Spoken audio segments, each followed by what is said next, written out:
Good morning and welcome to Wednesday's edition of Everything Yesterday This Morning. It is 420.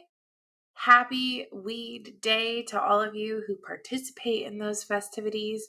So I'm going to start with CEO Jack Dorsey. He said that he knows from personal experience that CNN promotes false news reporting. Yeah, so does everyone else in the world. Following an attempt by the George Costanza lookalike Brian Stelter to imply that Tucker Carlson is always selling the same thing, Dorsey exchanged a series of tweets beginning with, "And you are selling hope?" But have no fear, the vultures circled and Elizabeth Spires came to Stelter's defense, arguing that the truth is hope agnostic. And then, when you believe it, Miss Universe Iraq joins the conversation and says even CNN sometimes sells false news. I know this from covering Iraq events in 2019. People need to understand every media is prone to either mistakes or deliberate corruption. Do your own investigation before believing what they're selling you, which I think is an incredibly valid point. Jack then responded with, "I know this from being on the streets of Ferguson during the protests and watching them try to create conflict and film it, causing the protesters to say, 'fuck CNN.'" Which, I mean, they're standing in front of burning buildings and saying, "This is mostly peaceful." Okay. When asked if he was carrying water for Fox News, Dorsey said, "Not defending a thing, holding a mirror." What an interesting turn of events that I must admit I did not see coming. Dorsey has also made waves, expressing a bit of disdain for the Twitter board of directors. Apparently, CNBC's Scott Wapner asked Dorsey if he thought the Twitter board was so dysfunctional and kept the company from being great. Why didn't he do anything about it when he ran the company for several years? Dorsey responded, "So much to say, but nothing that can be said. This matters." Friday, the board of directors initiated a poison pill measure in response to Musk's offer to buy the company, which does not act in the fiduciary interest of its shareholders and prevents a hostile takeover of the company. Following Dorsey's remarks that the dysfunction in the company is its board, and Musk noting that with Dorsey quitting Twitter, the board of directors collectively owns almost no shares of Twitter. Yesterday, Musk took aim at the board of directors and said if his bid to take over Twitter succeeds, the board's salary would be $0, and that would result in a savings of $3 million per year being saved. Oh, the tangled webs we weave. I would love to see the non-disclosure agreement thrown to the wind and Jack to just tell all. Mr. Dorsey, please tell me the arrangements that the United States government has with Twitter with regards to spying on citizens. The White House announced that it has finalized regulations guiding environmental reviews of major infrastructure projects like highways and pipelines that would consider their climate impacts and other factors. The White House Council for Environmental Quality has now officially restored key provisions of National Environmental Policy Act regulations that had been in place before the Trump administration overhauled them. The change will require federal agencies to consider the direct, indirect, and cumulative impacts of proposed projects or actions, including a full evaluation of climate change impacts and assessment of the impact of releasing additional pollution in communities that are already choked by polluted air or dirty water.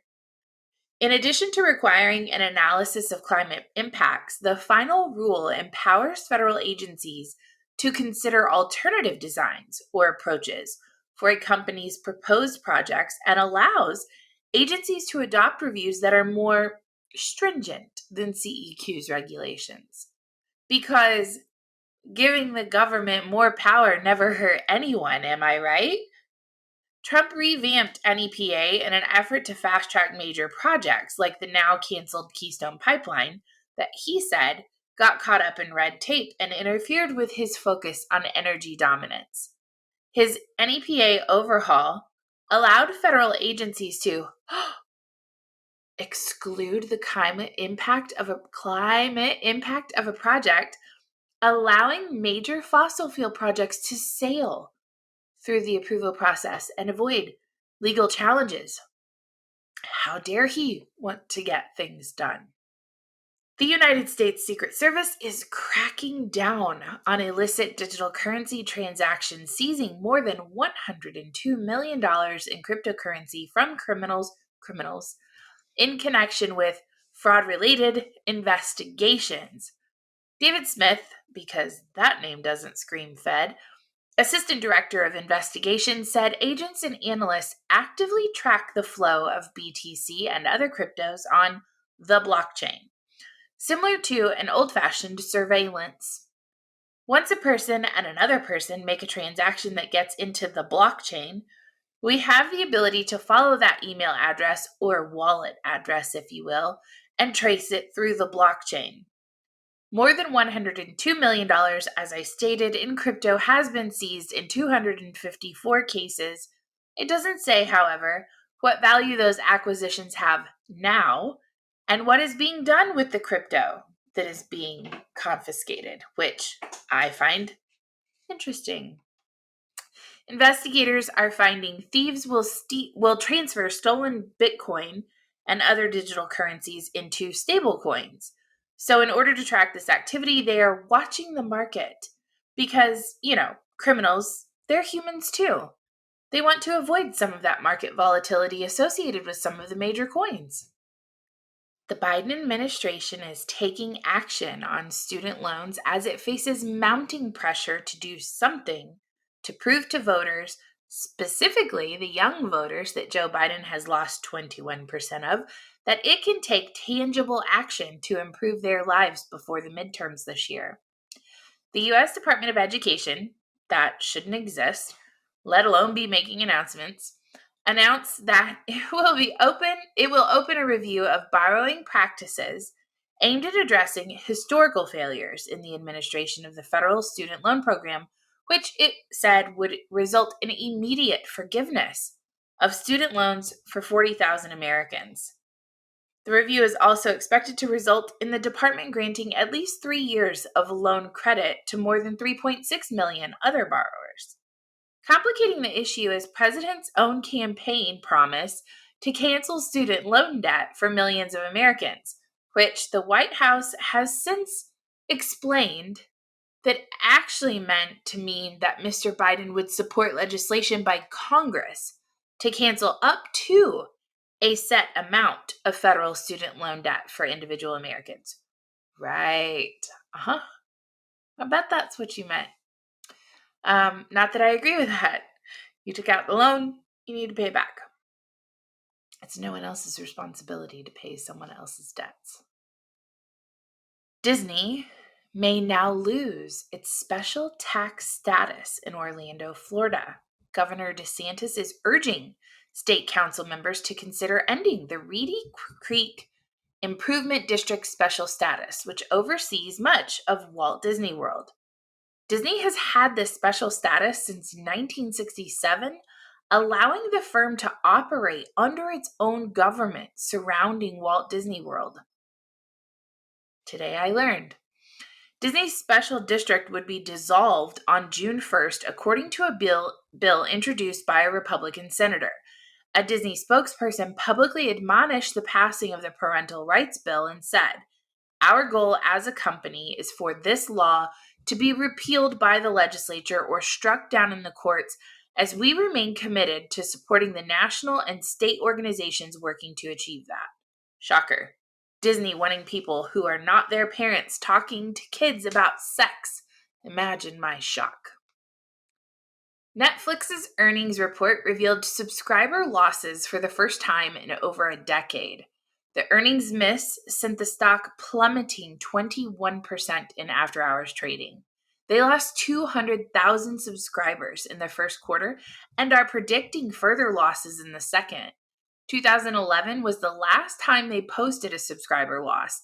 The company is projecting a loss of 2 million subscribers in the next quarter due to high household penetration and growing competition.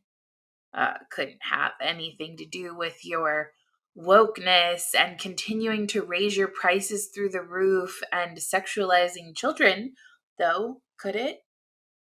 They cited four main challenges: the impact of connected TVs and other technology on the pace of growth of its addressable market, password sharing, which is prohibited now, increased competition from new streaming services, and macroeconomic factors such as inflation and geopolitical conflict.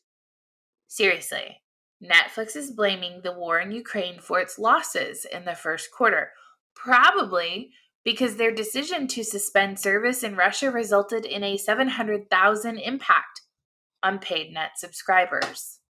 Get woke, go broke.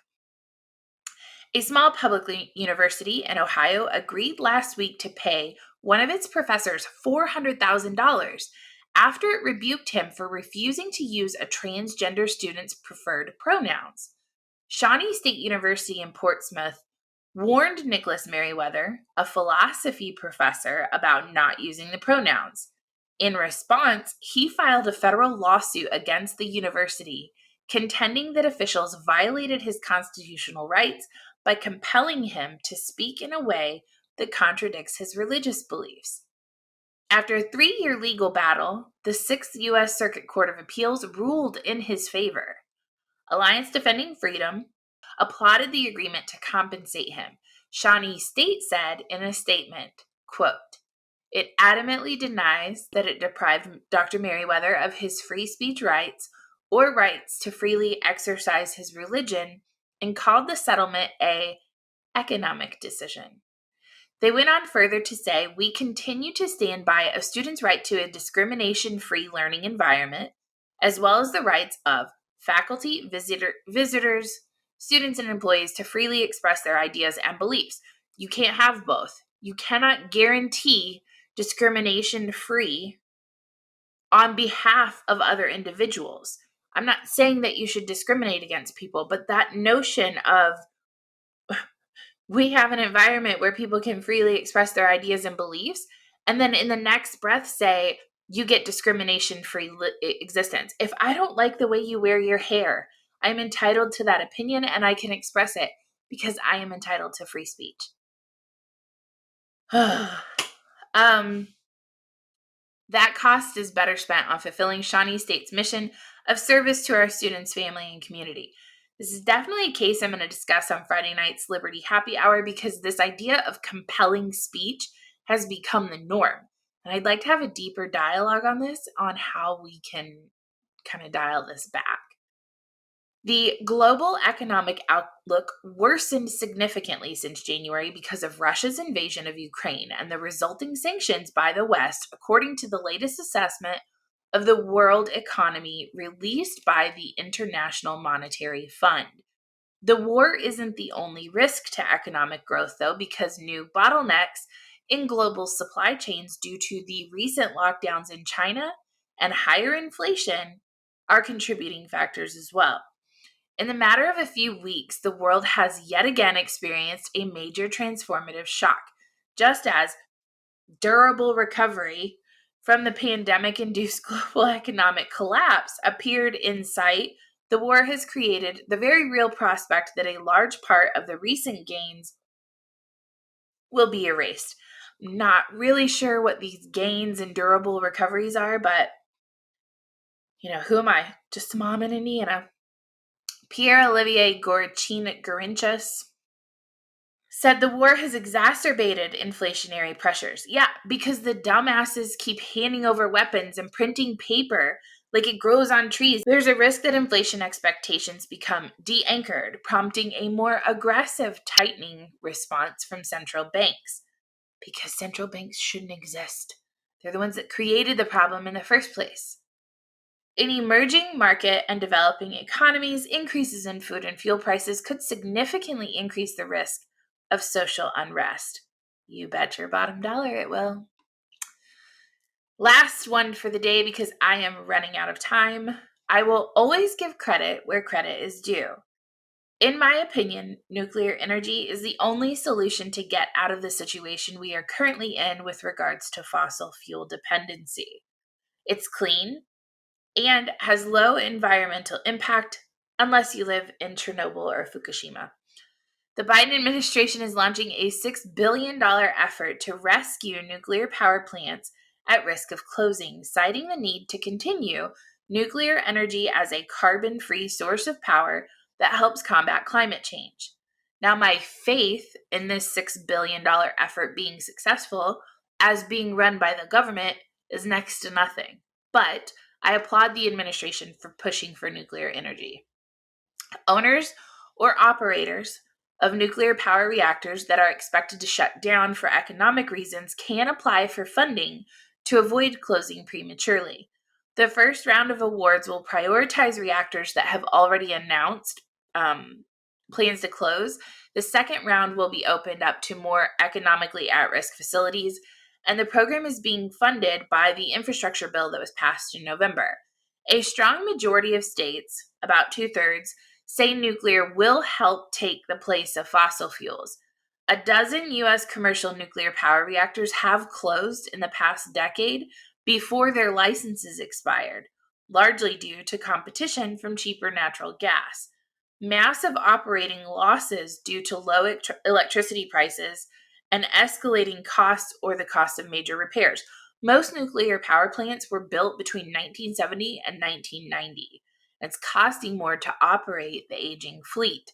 The only nuclear power plant currently under construction in the United States is in Georgia, and costs have ballooned so high that another delay was just announced in February. So, that is your Wednesday edition of Everything Yesterday this morning. Please like, share, subscribe, turn on notifications, do all the things if this is something that you enjoyed. I appreciate you guys, and I hope you take care and have a wonderful day.